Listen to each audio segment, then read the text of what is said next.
नमस्कार, कंज्यूमर अड्डा में आपका स्वागत है। आपके साथ मैं हूं विपिन भट्ट और जब हो घर खरीदारों की बात तो सीएनबीसी आवाज हमेशा है आपके साथ। आज भी मौका कुछ ऐसा है, बात होगी रेरा की और खास तौर पर फोकस महाराष्ट्र रेरा पर, क्योंकि वहां से आई है एक बड़ी खबर। तो खरीदार बना ताकतवर प्रश्न चिन्ह के साथ, क्योंकि रेरा को हम हमेशा एसोसिएट करते हैं कि ये कंज्यूमर के हाथ में, घर खरीदार के हाथ में एक बहुत बड़ी ताकत है। अब खबर क्या है वहां से शुरुआत करते हैं और फिर रेरा की समीक्षा और उस खबर में क्या है घर खरीदारों के लिए वो बात करेंगे। तो देखिए, एक बड़ी खबर यह है कि एक बड़ा एक्शन महारेरा की तरफ से हुआ है। महाराष्ट्र के 10,773 प्रोजेक्ट्स को नोटिस गया है महारेरा की तरफ से। बड़ा नंबर है, करीब 11,000। इसे राउंड ऑफ में मैं बोलूं तो एक बड़ा नंबर है। 11,000 प्रोजेक्ट्स को महाराष्ट्र रेरा का नोटिस जाना। नोटिस क्यों गया है ये भी देखिए। स्टेटस अपडेट नहीं करने पे ये कार्रवाई हुई है। स्टेटस अपडेट किस तरह का स्टेटस अपडेट? हर 3 महीने में आपको अपने प्रोजेक्ट के बारे में एक अपडेट रेरा को भेजनी होती है। यह नियम के मुताबिक है, लेकिन वो स्टेटस अपडेट यहां नहीं आया। क्या नहीं किया है स्टेटस में अपडेट? कंप्लीशन डेट के बाद भी अपडेट नहीं है। कंप्लीशन डेट निकल गई, तब तक कंप्लीट होना था प्रोजेक्ट को। डेट निकलने के बाद भी स्टेटस अपडेट नहीं है। ना ओसी पहुंचा है और ना ही बाकी कोई और जो रिक्वायर्ड डॉक्यूमेंट्स हैं वो गए हैं, ना ही वो डेट आगे बढ़ाने के लिए कोई रिक्वेस्ट गई है, जो कि एक टेक्निकल मामला है। लेकिन इन्हीं के कारण से 11,000, फिर से करीब 11,000 प्रोजेक्ट हैं जिनको ये नोटिस गया। और अकॉर्डिंग टू रेरा 2017 के बाद के सभी रजिस्टर्ड प्रोजेक्ट्स ये है।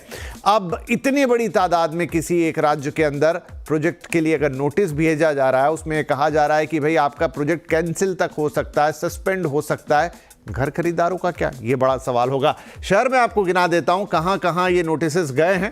तो देखिए, इसमें सबसे बड़ा नंबर तो मुंबई एमएमआर का आ रहा है। 5,000 से ज़्यादा प्रोजेक्ट को यहां नोटिस गया है। पुणे के ऑलमोस्ट 3,500 प्रोजेक्ट है। नासिक में करीब 800 से ज़्यादा प्रोजेक्ट को नोटिस।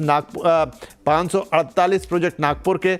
संभाजीनगर 511, अमरावती 201 और इसी तरह ये लंबी फहरिस्त है। दादर नागर हवेली और दमन दीव के भी प्रोजेक्ट्स हैं जहां पर ये नोटिस गए हुए हैं। अब इतनी बड़ी तादाद में ऑलमोस्ट इतने नोटिस जाने का मतलब क्या है? इसके बीच में क्या हुआ कि इतने सारे नोटिस एक साथ भेजने की जरूरत पड़ गई? घर खरीदारों का अब क्या होगा? जिन लोगों ने 11,000 प्रोजेक्ट है, भाई कितने घर खरीदार होंगे इसके अंदर, उनका अब क्या होने वाला है? हमने ये भी पढ़ा और ये भी जाना कि इसमें तो रजिस्ट्रेशन भी बंद होगा, खरीद बिक्री भी बंद होगी, लेकिन जिन्होंने कर लिया उनका क्या? ये सारे अहम सवाल होंगे और साथ ही रेरा का एक स्टेटस चेक। तो चलिए फटाफट शुरुआत करते हैं। कई खास मेहमान आज हमने आमंत्रित किए हैं। हमारे साथ कार्यक्रम में शामिल हो रहे हैं महारेरा के founder chairman Gautam Chatterjee sir, NAREDCO के vice chairman Rajan Bandilkar ji, CREDAI Pune metro के मैनेजिंग कमेटी के मेंबर और महाराष्ट्र रेरा के लिए कन्वीनर अखिल अग्रवाल साहब और रेरा के एक्सपर्ट वेंकट राव साहब। आप सभी का बहुत बहुत स्वागत है। तो गौतम सर हमारे साथ पैनल पे हैं, तो शुरुआत उससे। गौतम सर, 11,000 ऑलमोस्ट, मतलब प्रिसाइज करें 10,773, लेकिन इतनी बड़ी तादाद में नोटिस का जाना, व्हाट डज इट मीन? एक समय तो अच्छा लग रहा है कि आपने इतने प्रोजेक्ट्स के ऊपर कुछ एक्शन लिया, लेकिन इतने साथ एक साथ एक्शन का मतलब क्या है? क्या हो रहा था अभी तक? विपिन जी, ऐसा है कि महारेरा आज के दिन में 48,000 टोटल प्रोजेक्ट रजिस्टर्ड है। अब 11,000 संख्या तो बहुत बड़ी संख्या है, लेकिन अगेंस्ट 48,000 प्रोजेक्ट्स ये 11,000 का जो है नंबर हमारे सामने आया है, जिसमें कि लोगों ने कंप्लीशन डेट एक्सपायर होने के बाद भी अभी तक उन्होंने उसको अपडेट भी नहीं किया है, बताया भी नहीं है कि कंप्लीट हुआ है कि नहीं। इसमें थोड़ी मैंने और जानकारी लेने की कोशिश की।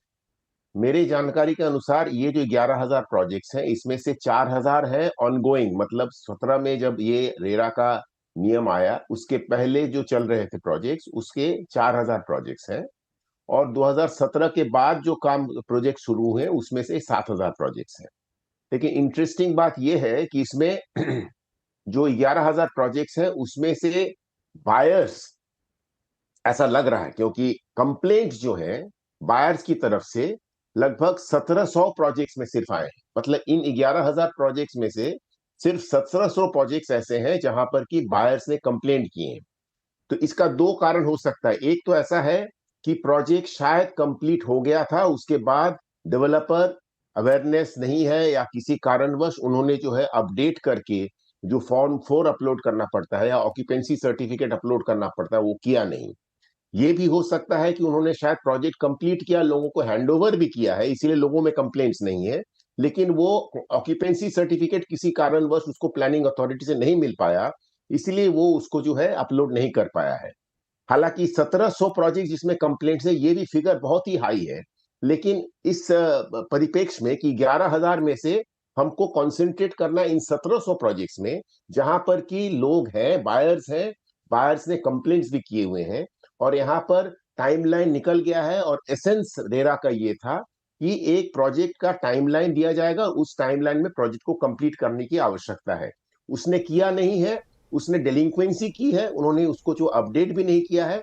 मैं समझता हूं उसमें रेरा ऑलरेडी इसमें कार्रवाई जो शुरू की है, इन 1700 प्रोजेक्ट्स को ऑन प्रायोरिटी यहां पर बायर्स को बुला के सेक्शन 7 के तहत प्रोजेक्ट का रजिस्ट्रेशन रद्द करके बायर्स को एम्पावर करके प्रोजेक्ट को कंप्लीट कैसे किया जाए, इस दिशा में काम करने की आवश्यकता है। ठीक, तो अभी हम इन 1700 पर भी फोकस करते हैं, लेकिन इस बीच राजन साहब, अब देखिए कई सर बता रहे हैं कि कई प्रोजेक्ट तो कंप्लीट भी हो गए, लेकिन अपडेट का जो इशू है कि उन्होंने अपडेट नहीं किया, उन्होंने अपना ओसी वहां पर अपलोड नहीं कराया, या कोई और कंप्लीशन की हालत ये हो गई कि अब वो रद्द करने की नौबत आ गई है या फ्रीज करने की नौबत आ गई है, तो किसकी गलती माने इसे? क्या ये डेवलपर के एंड पे गलत हुआ? क्या ये जो अथॉरिटीज है जहां से सब कुछ मिलना है उस एंड पे गलत हुआ? किसको हम जिम्मेदार ठहराएं यहां?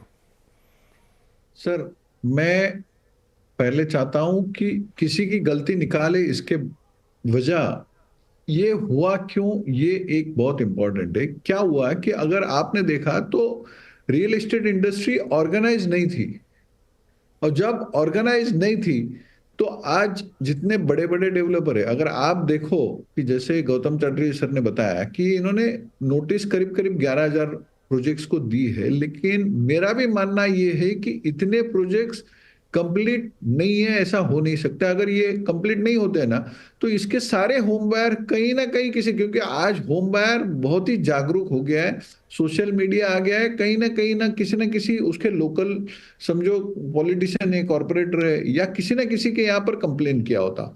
लेकिन हम क्या चाहते हैं, हम आपके माध्यम से बोलना चाहते हैं, और मेरे सहयोगी मित्र क्रेडाई से भी है यहाँ पर, तो उनको भी मैं रिक्वेस्ट करूंगा कि एक गौतम चटर्जी सर ने एक बहुत अच्छा पहल किया था कि एसआरओ करके, सेल्फ रेगुलेटरी ऑर्गेनाइजेशन करके सारे एसोसिएशन जितने भी है ना उनको मेंबर बनाया।